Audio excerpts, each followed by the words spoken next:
गाँव ना हेउछि दलकसाही पंचायत हेउछि डिहगा ब्लॉक दसपला जिला नयगढ़। एही दलकसाही गाँव रे चली वार्ड मेंबर को मूल चाल ए निलाम टेंडर नेउछती ग्रामवासी किछि पुराना कुजी नेता।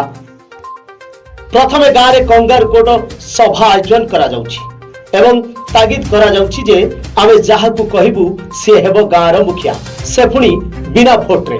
तापर आरंभ हेउछि मूल चाल रो गोटी चालन। प्रथमे गाँव रो 3 नंबर वार्ड रो वार्ड मेंबर पदव रे छिड़ा होइथिबा व्यक्ति को 20,000 रु आरंभ करी शेष रे 62,000 टंका रे निलाम करा जाउछि। एहा परे ताकू गाँव रो हर्ता करता दैव विधाता वार्ड मेंबर बोली घोषणा करा जाउछि। तम नाटा कोन मोना चंद्रमण्य जाय तम का दलक से ब्लॉक कोन तमरो ब्लॉक 10 पला कोन हिची दलक से समस्या कोन हिची दलक से समस्या बोले आज्ञा हमरो 30 वर्ष हला आमे सर्वसाधारण गरीब लोक माने आमे भोट दे पारुना भोट बिक्री हो जाउ जगह किमिति कोन बिक्री हो जाउ माने ये जो माने कि नेता होचंदी से माने भोट गोला पके कि मोर 60,000 कि कहूँ मोर 50,000 कि कहूँ 30,000 एमती सब आज्ञा बिक्री हो जाउ।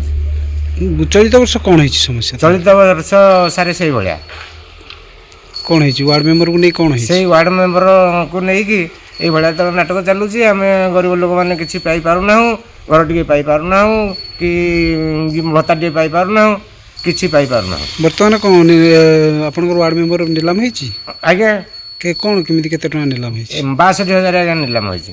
केते जन ठिया थिले प्रति 2 जन प्रार्थी ठिया थिले कौन केमिति नीलाम हला कौन नीलाम बोले गोला पड़ुछि सारे हां गोटे डब्बारे 2टा कागज गोला पड़ुछि जनकर 61,000 लिखा हैतिला जनकर 62,000 62,000 विन हैला। 2 जन की से माने 2 जन झुन्नू बेहरा आ जने पप्पू नायम बेहरा।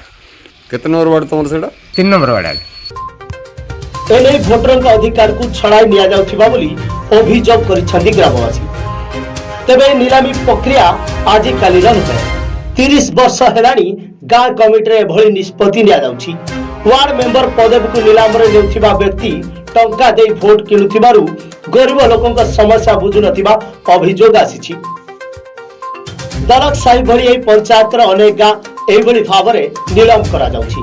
तेबे पंचायत निर्वाचन रे भली निष्पत्ति जोगु गाँव एकता नारे व्यक्तिर मौलिक अधिकार को क्षुण करा जाउछि बोली लोके अभियोग करिसेंति एवं कहउछंती गणतांत्रिक राष्ट्र रे एभली समस्या उपरे प्रशासन एवं निर्वाचन कमिशन रो दृष्टि आवश्यकता रहिछि।